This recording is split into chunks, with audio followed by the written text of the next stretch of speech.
আল্লাহ ওই চোর ডাকাতের উপর অভিসম্পাত করেছেন, অভিশাপ দিয়েছেন যে শুধুমাত্র একটা ডিম চুরি করেছে। একটা ডিম, কেউ যদি একটা ডিম চুরি করে, আল্লাহর রাসূল বলেন যে তার হুকুম হলো তাকে যেন হাত কেটে দেওয়া হয়। একটা রশিও যদি চুরি করা হয়, তার হাত কেটে দেওয়ার জন্য আল্লাহর রাসূল আদেশ দিয়েছেন যে যেন তার হাত কেটে দেওয়া হয়। একটা ডিম চুরি করলে যদি হাত কেটে দেওয়া হয়, আজকের দিনে বহু চোর ডাকাত আছে, বহু ছিনতাইকারী আছে, দেশের সম্পদ, দেশের মাল, দেশের সম্পদ ছিনতাই করে, দেশের সম্পদ লুটপাট করে, চুরি ডাকাতি করে দেশের সম্পদকে অন্য দেশে প্রচার করেছে। এরকম চোর ডাকাত সরাসরি আমরা দেখছি কি দেখি নাই? অনেক চোর ডাকাত আছে, একটা ডিম চুরি করলে যদি হাত কাটার হুকুম দেওয়া হয়, ওই বড় বড় চোর ডাকাতের শাস্তি কি হবে এটা বুদ্ধগম্যের বসে, ঠিক কিনা? আল্লাহ রাসূল বলেন একটা ডিম যদি কেউ চুরি করে, আল্লাহ রাসূল বলেন যে ফাতুক্তু ইয়াদুহু, তার হাত যেন কেটে দেওয়া হয়। বলেন না নাউযুবিল্লাহ। এই যারা চুরি ডাকাতি করে রাতের অন্ধকারে, অনেকে মালিকের ধন সম্পদ চুরি করে, চুরি ডাকাতির উপরও আল্লাহ অভিসম্পাত করেছেন। 3 নম্বর গুনাহ মদ পান, মদ যারা মদ্য সেবনকারী, মাদকাসক্ত যারা, তাদের উপরও আল্লাহ অভিসম্পাত করেছেন। আবু দাউদ শরীফের 3674 নম্বর হাদিস, আবু দাউদ শরীফের 3674 নম্বর হাদিসে আল্লাহ রাসূল সাল্লাল্লাহু আলাইহি সাল্লাম বলেন লাআনাল্লাহুল খামরা, স্বয়ং যে মদ, যে মদটা, যে মাদক, ইয়াবা, গাঁজা, আরও যত মাদক আছে, ওই মাদকের উপর আল্লাহর রাসূল বলেন যে ওই মাদকের উপর আল্লাহ অভিসম্পাত করেছেন, স্বয়ং মাদকটার উপর আল্লাহ অভিসম্পাত করেছেন। আমার ভাইরা, মাইকের আওয়াজ যতটুকু পর্যন্ত পৌঁছতেছে, যেই মাদকের উপর, যেই জিনিসের উপর আল্লাহ অভিসম্পাত করেছেন, যেই জিনিসটাকে আল্লাহ অপছন্দ করেন, ওই জিনিসটার উপর আল্লাহ লানত করেছেন। শুধু মাদকের উপর আল্লাহ লানত করে নাই, শুধু খমরের উপর আল্লাহ লানত করে নাই, এরপরে আল্লাহ রাসূল সাল্লাল্লাহু আলাইহি সাল্লাম বলেন লাআনাল্লাহু শারিবাহা, যে ব্যক্তি মদ পান করে, যে ব্যক্তি মদ্যপায়ী যারা, তাদের উপর আল্লাহ লানত করেছেন। বলেন না নাউযুবিল্লাহ। ওয়াসাকিয়াহা, যে ব্যক্তি মদ পান করার পাশাপাশি যে ব্যক্তি পরিবেশন করে, মদ যারা পরিবেশন করে, যারা মদ পরিবেশন করার ক্ষেত্রে সহযোগিতা করে, তাদের উপরও আল্লাহ লানত করেছেন। বলেন না নাউযুবিল্লাহ। ওয়াবাইআহা, যে ব্যক্তি, ওয়ামুবতাইহা, যে ব্যক্তি মদ বিক্রি করে, ক্রেতা বিক্রেতা, মদ যারা মাদক বিক্রি করে, যারা মাদকের আনাগোনা করে, যারা দোকান দেয়, যারা সরবরাহ করে, আল্লাহ রাসূল বলেন ওয়াসিরাহা ওয়া মুতাসিরাহা ওয়া হামিলাহা ওয়াল মাহমুলাতা ইলাইহি।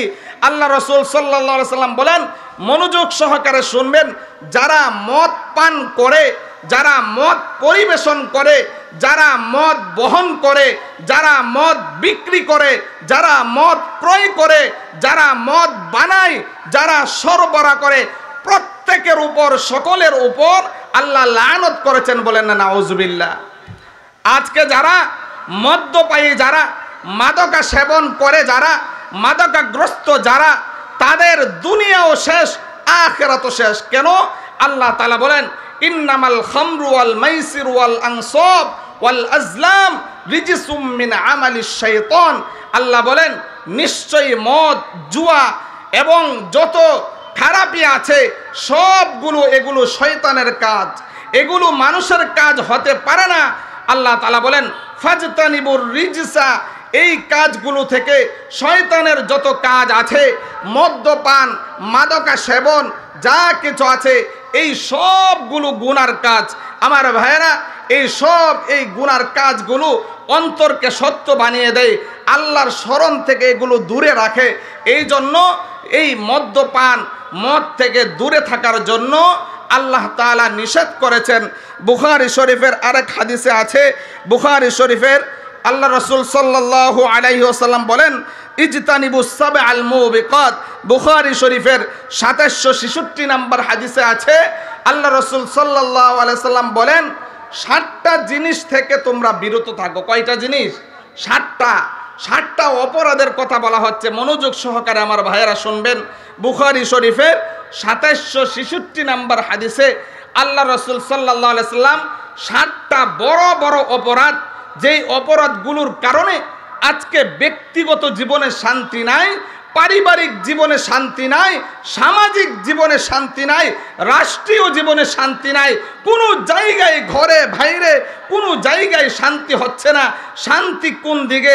আজকে আমরা ওয়াজ মাহফিলে আসছি, আমাদের পীর সাহেব চরমনাই হুজুর আমাদেরকে বয়ান করবেন, খুরাকি দিবেন, আমরা সেই খুরাকি নিয়ে যাব।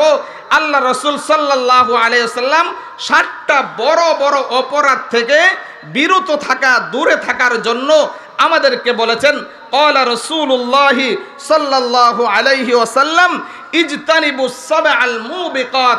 7টা বড় বড় জিনিস থেকে, বড় বড় অপরাধ থেকে তোমরা বিরত থাকো। সাহাবীরা রাসূলুল্লাহ সাল্লাল্লাহু আলাইহি ওয়াসাল্লামকে জিজ্ঞাসা করলেন, ক্বালু মা হুন্না ইয়া রাসূলুল্লাহ, সেই 7টা অপরাধ কি কি? আল্লাহ রাসূল সাল্লাল্লাহু আলাইহি ওয়াসাল্লাম বলেন, আশ-শিরকু বিল্লাহ, আল্লাহর সাথে শিরিক করা। বলেন না নাউযুবিল্লাহ। আল্লাহর সাথে শিরিক করা থেকে বিরত থাকতে হবে। আল্লাহর সাথে শিরিক করা যাবে না। আল্লাহ বলেন, ইন্নাল্লাহা লা ইয়াগফিরু আই ইউশরাকা বিহি ওয়া ইয়াগফিরু মা দুনা যালিকা লিমান ইয়াশা। আল্লাহ শিরিক গুনাহ ছাড়া অন্য গুনাহ আল্লাহ ইচ্ছা করলে মাফ করে দেন, তবে শিরিক গুনাহ আল্লাহ মাফ করেন না। মুআজ ইবনে জাবাল রাদিয়াল্লাহু তাআলা আনহুকে আল্লাহ রাসূল ওসিয়ত করেছেন, ও মুআজ 10টা জিনিসের ওসিয়ত করেছেন। এর মধ্যে আল্লাহ রাসূল বলেন, লা তুশরিক বিল্লাহ ওয়া ইন কুতিলতা ওয়া হুররিকতা। মুআজ, আল্লাহর সাথে কাউকে শরীক করিও না, যদিও তোমাকে হত্যা করা হয়। বলেন না সুবহানাল্লাহ। যদিও তোমাকে হত্যা করা হয়, শিরিক করা যাবে না। ওয়াস-সিহরু, জাদু টোনা করা যাবে না। আজকে একজনকে যদি সরাসরি কোনো ক্ষতি করতে না পারে, আতে না পারলে ভাতে মারে, এভাবে ভণ্ড পীরের কাছে গিয়ে এভাবে জাদু টোনা করে, সেহের করে, কালো ম্যাজিক করে, যারা এই কাজগুলো করে তাদের উপর আল্লাহ অভিসম্পাত করেছেন এবং জাদু টোনা থেকে বিরত থাকার জন্য আল্লাহ রাসূল নিষেধ করেছেন। ওয়াস-সিহরু বিল্লাহ ওয়া কতলুন নাফসিল্লাতী হারামাল্লাহু ইল্লা বিল হক, অন্যায়ভাবে কাউকে হত্যা করা থেকে বিরত থাকা।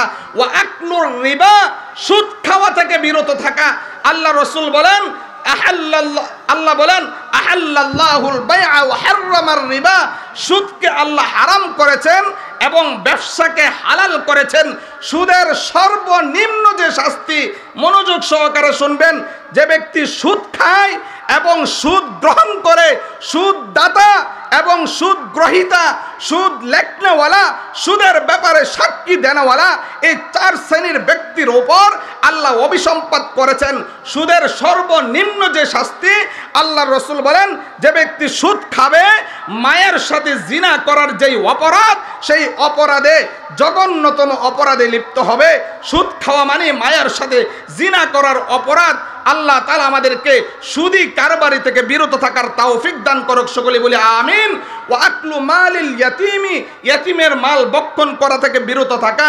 ওয়া তাওয়াল্লি ইয়াউমাজ যাহফি, যুদ্ধ থেকে পলায়ন করা থেকে বিরত থাকা।